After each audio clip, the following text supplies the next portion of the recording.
Virtual reality literally changes the way that we play and interact in video games. In this video, I'm going to go from genre to genre, highlighting the many ways VR changes gaming, and once you start to play VR games, it's hard to go back playing regular gaming.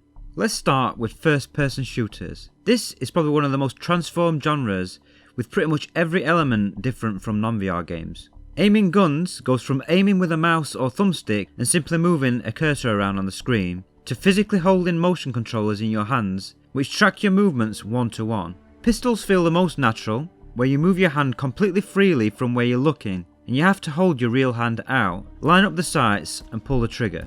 Most games have heavier recoil one-handed, so bringing your offhand over to steady your aim will make guns more accurate, but it also helps steady your aim in real life by stopping those small movements which can make the difference between hitting and missing a shot from a distance. You can also use two-handed weapons like assault rifles, and they really need to be handled with both hands, otherwise they become virtually unusable.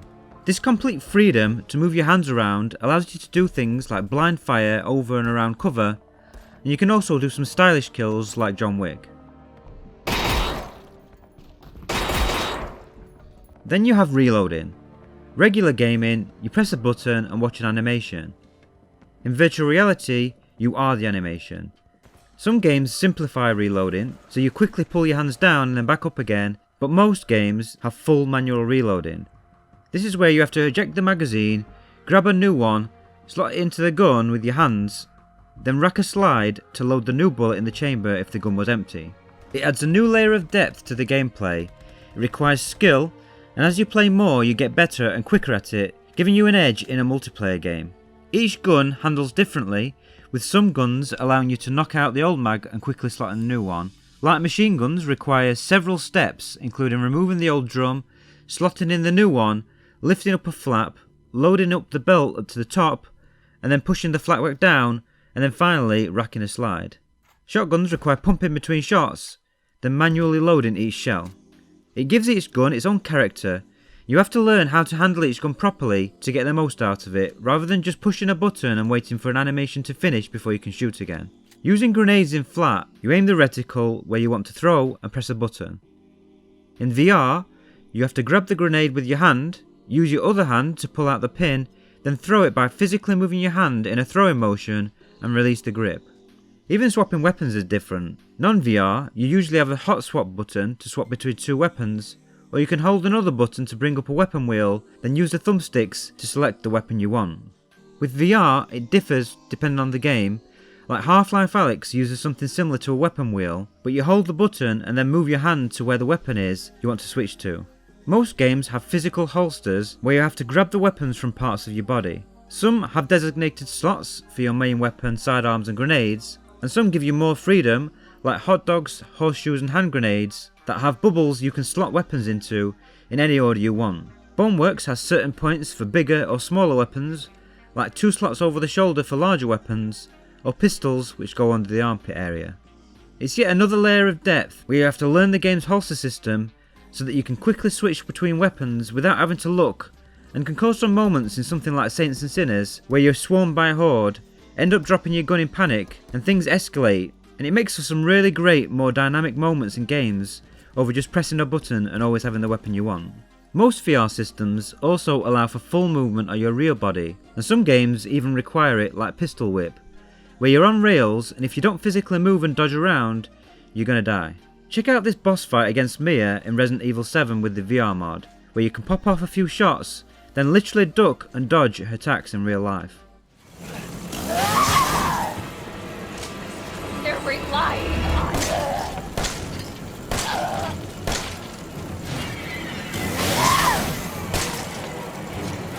Last thing to mention in shooters is most non-VR shooters have some sort of light melee attack. Usually you can click the thumbstick to do a quick melee attack if an enemy is close, but with VR you can do stuff like this.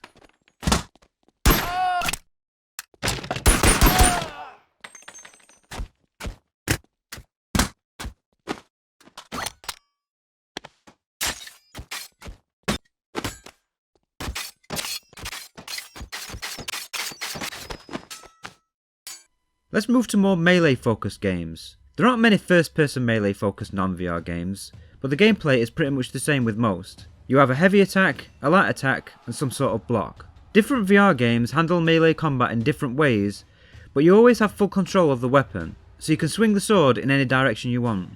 Some games, like Until You Fall, are very structured, where you have to block incoming attacks by placing your weapon in a specific place indicated on screen. Once you've blocked enough attacks, you open up the enemy for attack.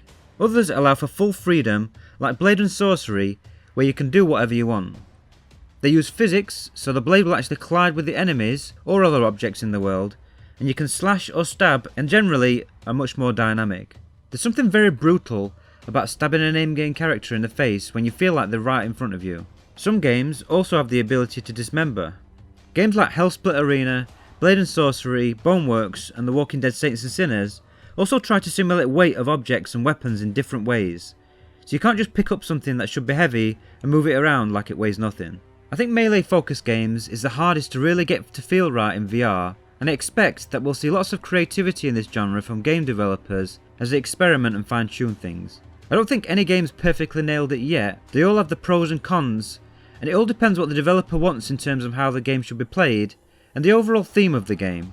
Walking Dead Saints and Sinners is a game where you spend a lot of times killing zombies and you need to stab them in the head to kill them, just like in the comics and the TV shows. They've put a lot of effort into this part of the game, and they've really nailed the feeling of having to put effort and force to stab the zombies in the head, and they can even get stuck, forcing you to have to jerk and thrash the blade and axe out. Some games have magic in them, where you can cast spells or use powers. Like Blade and Sorcery, which lets you select your magic, then depending on the spell, you use your hands and then the trigger to activate and control it. Other games, like The Wizard's Dark Times, have developed a gesture system. So for example, if you want to create a fireball, you place your hand out, palm down, then while holding the trigger, you flip your palm up. To make a shield, you take your arm out to your side and then you bring it across to your chest quickly whilst holding the trigger. Another game that features both melee and powers is the Vader Immortal series, which have a doji training mode, which is basically progressing through waves of enemies, but it's surprisingly fun. They really nail the controls, with you swinging a lightsaber in one hand and using your other for force powers. So you can aim at smaller enemies with your offhand, force grab them, pull them towards you by physically pulling your hands back quickly, then throw them forwards with your hand to destroy them. You're slicing through training bots, blocking and parrying lightsabers, deflecting lasers back. Out of all the melee focused VR games I've tried, I found the gameplay in this the most satisfying and polished. I just wish we could have a full campaign with this gameplay and controls. Another genre that really benefits from VR would be stealth. We haven't had a lot of good VR stealth games, but they are a perfect fit. Obviously sneaking around by using your body to duck behind cover and peek over. Aspire 1 uses cool gadgets where you have cameras attached to your hands. You can activate them with a trigger, and now you've got a screen so you can look around corners with your hands. You can also grab the camera and then throw it to look inside rooms. You can also do things like climb any metal surface, allowing you to climb up and move across pipes or access tunnels to avoid enemies. Climbing in VR is also something that's fun, with games like The Climb by Crytek, where you literally just climb mountains with stunning visuals. As you expect, you have to use your hands to grab the world, then move your hand down in real life to effectively drag your view up. Another stealth VR game that uses an interesting movement mechanic is Phantom Covert Ops, where you're in a tactical kayak and have to paddle your way through the water using reeds for cover.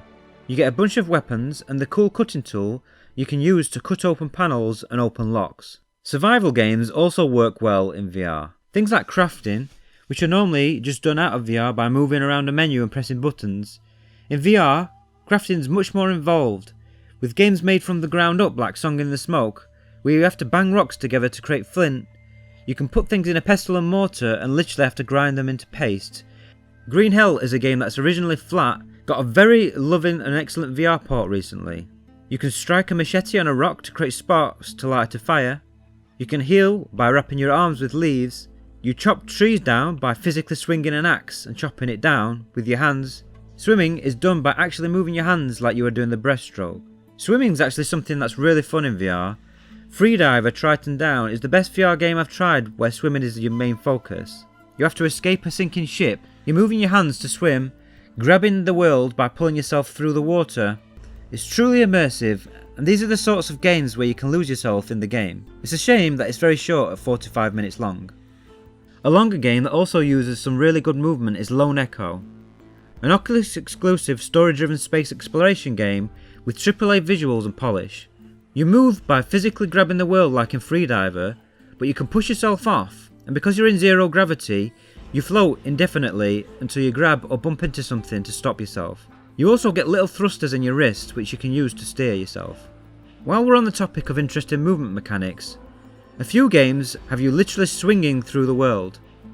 My favourites are Windlands 1 and 2, which have you aim and fire hooks from your hands, then the hooks grab onto green bushes and it pulls you into the air. You swing forwards, you let go of the hook, then grab onto something else, and you build momentum to keep swinging and moving forwards. It's not for people who get sick easily, and it can be tricky to get the hang of, but once you do, it feels incredibly satisfying. Sports games massively benefit from VR, like table tennis or golf. I've spent way too much time playing walkabout mini golf with friends. These are the things that are impossible to get even close to VR flat, because you're mimicking the real life so closely. Holding your controller like a putter and having to make accurate swings to judge your power doesn't even compare to having a power meter and timing button presses. Another genre that gets completely transformed by virtual reality would be puzzle games. You've got games like Shadow Point, where you're having to grab hold of objects to create shadows, Red Matter, that has you moving levers and turning dials. The Room is a really popular non-VR puzzle series that got a VR-only game called The Room The Dark Matter, which is excellent, and it puts VR to really good use. You really have to use your hands a lot to manipulate objects and levers, and it's an incredibly immersive game. I've mentioned immersion a couple of times now, and one genre that's unplayable for some people because of how immersive VR is horror games. I can play horror games out of VR no problem. Put me inside the game and it's a nope from me. I've played some stuff which might be classed as horror, like Resident Evil 7, but I still can't get past the point where I see the alien in Alien Isolation with the VR mod. I get incredibly anxious and end up paralysed with fear. VR specific things like being in a dark room and having to hold a flashlight in your hand increases the immersion, and it makes things incredibly scary when something actually happens. Phasmophobia is a horror game that can be played both in and out of VR, and it's like playing another game in the headset over a TV or monitor. Another genre of games that can be incredibly immersive are cockpit based games like racing or flying games. When you feel like you're sat in a car and you've got a steering wheel and pedals which lines up with the in-game car, you easily get lost in the game. I was playing Dirt Rally 2 recently when a drone flew in front of my car. I flinched and physically ducked in my car seat because I thought it was going to hit me. Even after 5 years and thousands of hours, I still find those moments where my lizard brain takes over and makes me feel stupid. It isn't just the immersion of the 3D and feeling like you're there that helps with cockpit games. Going back to Dirt Rally, I used to play the first game flat on my TV, and I'd really struggle and crash a lot. I saw a massive difference in VR because you've got spatial awareness because of the 3D. It makes judging distances for braking much easier, and I just found I could place the car on the road much better. You can also look into corners to see where you're going to go. Flying games really benefit from head tracking because you can look freely, helping you spot enemy planes and track them. I've been playing Project Wingman with a flight stick and throttle, and when I'm in a dogfight, I barely seem to be looking forwards because I'm constantly swooping around, tracking enemies. It just feels so natural because you're just looking with your head like in real life. Another game that I've played in VR that can be played flat is Outer Wilds, which has you jumping into a spaceship and flying from planet to planet, exploring and uncovering a mystery. It's such a mind-blowing experience in VR, seeing the scale of the planets, standing on a moon that's rotating, and feeling off balance in real life is the kind of feeling that really sets VR apart, and it could never be replicated by using a normal screen. The last genre I want to talk about is third-person games. The big appeal of VR is to be in the game, but third-person VR gaming shouldn't be dismissed. Some stuff is made for VR, like Moss, which has you playing a godlike character that looks down over some beautiful dioramas, whilst also controlling a cute little mouse. You control the mouse like any non-VR game, so press buttons to jump and attack, but you also have to reach into the world with your hands to help move objects or revive your down mouse character. But it doesn't even need to integrate motion controls to improve and enhance third-person games. If you're skeptical, play through Hellblade's Senua's Sacrifice, which has VR support. Having Senua stood right in front of you, looking right at you, will give you chills. It's a truly spectacular game in virtual reality, and it's so much more of an event compared to non-VR. The sense of scale of the enemies and boss fights. I got lost in this game more than some first-person stuff, and I was sat down playing with a gamepad. So I don't think all games played in VR need to be first person. Sometimes it's nice to sit and play VR games without needing to move your hands, so give me more third person games in VR please. I've played some side scrollers like Little Nightmares on a massive virtual screen in 3D, and it was awesome having everything happen right in front of you. It felt like I could reach out and touch these little characters. To summarise, virtual reality is incredible, and it enhances games at a minimum and completely revolutionises them at its best, and it has me hooked in gaming more than ever. It's also ruined non-VR games because I can't go back to playing non-VR first person shooters, but I do still enjoy third person games and some other stuff, but I'm constantly trying to find ways to play these in 3D at a minimum. And that's the end of the video. Let me know if you are hooked in VR now you've tried it, and if you've got any stories where you lost yourself in virtual reality and ended up doing something stupid like headbutting a table. Yes, I did actually do that before.